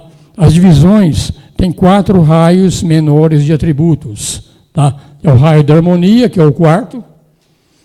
Então, o quarto raio. Existe o primeiro raio, Manu. Segundo raio, Bodhisattva. Terceiro raio, Manu. Manu não, o Mahashohan. Quarto raio é o raio da harmonia. Você vai ver que existe mais 3 aqui embaixo. Os 3 raios superiores refletem os 3 inferiores. Então, o 7º raio é reflexo do primeiro. O 6º é reflexo do segundo. O 5º é reflexo do terceiro. E o 4º raio é a harmonia em todos eles. Então, existem todos esses. O raio da ciência concreta é o 5º raio, o devocional é o 6º, e o cerimonial, magia, ou serviço ordenado, é o 7º raio. Aí vem aquela história todinha, né? Tem gente que, eu sou do 2º raio, o meu raio é melhor que o teu. Melhor coisa nenhuma. Você foi conduzido até aquele processo porque era o melhor para você naquele momento. Mas eu não gosto do 3º raio, eu quero ir para o 4º. Então vai. Significa que você quer continuar no mundo. Além de estar num determinado raio, quer aprender do raio do vizinho ainda. Vai ser curioso assim, lá nas tampas, viu? Quer mudar de raio? É bom demais mudar de raio. Mas mude para o raio branco. O branco, antes de passar pelo um prisma, era o único raio. Passou pelo prisma, gerou todos os demais. Então volta para o raio branco, volta para a unidade. Não queira saber o que está a grama do outro, do vizinho, é mais verde do que a minha. Não é, gente. O importante é a unidade. Essa é a compreensão. Então, se você foi colocado num determinado raio, aprenda o que você tem que aprender naquele raio. Foi aquilo que os senhores do karma acharam que naquele momento é o que você precisava. Então aceita. Hoje a gente não aceita. Deus coloca as coisas para a gente. A gente não aceita. A gente está sempre dando um recado para Deus. Deus, você não sabe o que faz. Quer ver como é que está cheio de exemplo disso? Tem nego que nasce homem e quer virar mulher. Tem mulher que quer virar homem. Deus colocou numa determinada situação porque aquilo é o melhor para você naquele instante. E você não aceita. O recado que você está dando para Deus é esse. Deus, você não sabe o que faz. Ou não. Às vezes Deus te deu também uma vontadezinha um pouco maior para você se rebelar, para ver que realmente você pode escapar daquilo. Tem esse lado também, tá, gente? Não é que é absoluto também dizer que a gente não pode se rebelar. Mas avaliem bem antes de se rebelarem se realmente é o caso de a gente se rebelar contra Deus, hein? Eu acho que Deus é onipotente, onipresente, onisciente. Ele sabe o melhor para mim. Eu sou uma criança. Eu não sei o que é melhor para mim. É a mesma coisa nós com o nosso filho.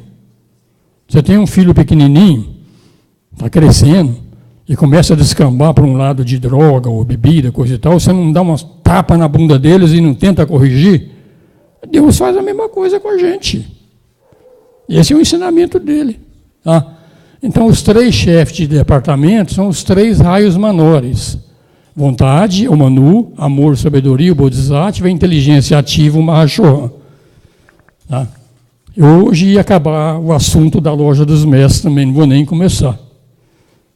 Não, porque realmente a coisa hoje, a gente fugiu muito do assunto, mas eu espero que tenha sido bom para vocês entenderem definitivamente essas coisas. E às vezes a gente exagera na dose e fala demais também, então eu peço perdão, tá, gente? O que eu falo aqui, pode ter certeza, gente, é impessoal. Eu não sei receita para nenhum de vocês. Eu mal sei a minha própria receita. Mas eu, como sou um estudioso e um bocudo, então eu falo às vezes mais do que eu devo falar. Uma dúvida aí em relação aos raios dominantes, né? Eu acho que à medida que o espírito vai evoluindo, ele manifesta mais de um raio. Por exemplo, Leonardo da Vinci, ele era cientista e inventor. Ele era artista e era filósofo. Então, são 3 raios diferentes se manifestando na mesma pessoa, né? Na realidade, o Leonardo da Vinci era 4 raio. Harmonia. Ele trabalhava em todos. 7º, 6º, 5º e 4º raio. Trabalhava em todos. Porque realmente era um ser diferenciado. Tá? Então ele foi o que você falou, cientista, pintor, arquiteto, ele foi tanta coisa. Realmente era um cara diferenciado. Tá? Mas ele realmente não tinha um raio predominante. Ele estava, no meu modo de entender, ele estava mais para o 4º raio, que é a harmonia, desses 3, chegam no 4º, que é a harmonia. E é o caso do Leonardo da Vinci, na minha modesta opinião. Tá? Ele não tinha nenhum raio preponderante. Normalmente, todos nós temos um raio preponderante, mas não absoluto. Aquele que realmente trabalha muito, seja no 1º, no 2º, 3º, ou nos raios menores da personalidade, seja no 4º, 5º, 6º, 7º, não existe um cara, que é o exemplo que eu sempre dou aqui, que é o Spock. O Spock é o 5º raio perfeito. O Spock é da Jornada nas Estrelas, aquele orelhudo. Né? Ele realmente é 5º raio total. Ele é totalmente racional. Fora da racionalidade, nada funciona com ele. Aquele é um exemplo perfeito do que seria um 5º raio quase que totalmente predominante. Então, todos nós temos um raio predominante. Tá? Mas a gente tem reflexos de todos os outros. Mas o raio mais importante, que é o raio do nosso sistema solar, que é se nós estamos pegando uma carona nesse sistema solar dentro do nosso desenvolvimento, então a gente tem que aprender o raio dominante do sistema solar. E o raio dominante do sistema solar é o 2º raio, amor e sabedoria. Então essa é a meta, a gente tornar-se mestres dentro do raio amor e sabedoria. Ok? No próximo sistema solar, com certeza, nós vamos entrar para aprender o desenvolvimento do primeiro raio, que é o raio da vontade. Por isso que nosso sistema solar ele é um sistema solar relativamente pequeno dentro das hierarquias solares. Nosso sistema solar ele está subordinado às Pleiades, está subordinado à Ursa Maior, está subordinado a outros sistemas solares maiores do que o nosso. Nós não somos desse sistema solar. Nós estamos isolados aqui. O objetivo é retornar para a nossa casa real, que são esses sistemas mais evoluídos. Pergunta, gente? Tem 5 minutinhos antes de encerrar. Não é o João Batista que é o patrono da maçonaria? Não é o João Batista que é o patrono da maçonaria? Conde Saint-Germain. Toda a maçonaria que você vai tem o retrato do Saint-Germain. Tem outros, não quero dizer que eles não tenham outros patronos também, mas o maior é o Conde Saint-Germain. Tá? Por quê? Serviço ordenado, ritual. O mestre do 7º raio é o Conde Saint-Germain. Ele não é o dono do raio. O mestre do raio não significa que ele é o dono do raio. Significa que ele tem, ele consegue vivenciar tudo naquele raio. Ele sabe tudo daquele raio. Por isso ele se tornou mestre do raio. Não que ele seja o dono. Não tem dono, tudo é divino. Ok? Maçonaria, eu não sou maçom, tá, gente? Eu cheguei a fazer algumas iniciações, mas não bateu comigo, não. Eu larguei mão. Tá? Mas é o Conde Saint-Germain que realmente é o mestre da maçonaria. Tá? Serviço ordenado. Mais perguntas? Não? Então tá bom. Ok? Então, uma boa semana. Semana que vem a gente volte, mas pensem profundamente, tá? É hora da gente começar a refletir sobre esses ensinamentos. Aprender sobre o mundo é bom para o mundo. Para o espírito, não é importante. O importante é você aprender sobre o espírito. É isso que a Sociedade Teosófica tenta mostrar. Todos nós somos espíritos encarnados. E quem acha que tem um espírito, voltando à primeira aula, está totalmente enganado. Ninguém aqui tem um espírito. O espírito nos tem. Faz uma diferença gritante quando você pensa desse jeito. Se o espírito nos tem e não eu tenho um espírito, se é ele que me tem, quem é que é o chefe? Percebeu? E o que o espírito quer? Ele entrou no mundo, mergulhou no mundo, passou por todo esse processo de involução, agora que está na hora do bem-bom, de começar a voltar para a casa do Pai, que na casa do Pai tudo é amor, tudo é sabedoria, tudo é paz. A gente fica boicotando o nosso espírito, querendo conhecer Júpiter, querendo conhecer ficção científica, e vai por aí afora.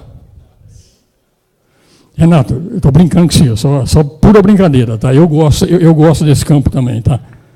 Só brincadeira, tá? Mas é isso. É mais importante, aprenda a ficção científica, mas aprenda realmente voltar para dentro. Comecem os exercícios. Comecem. Eu não sei que exercício fazer. Tem um cara que você pode perguntar. E esse cara não é o Osmir, não. Você quer saber qual que é o caminho que você tem que seguir? Conversa com o teu travesseiro. De noite você abraça com ele, tem um colóquio com o teu travesseiro, fala bastante com ele. Ele chega um dia que ele te responde. Muito boa noite. Semana que vem a gente volta para mais uma aula sobre esse tema, então, ok, gente? Obrigado.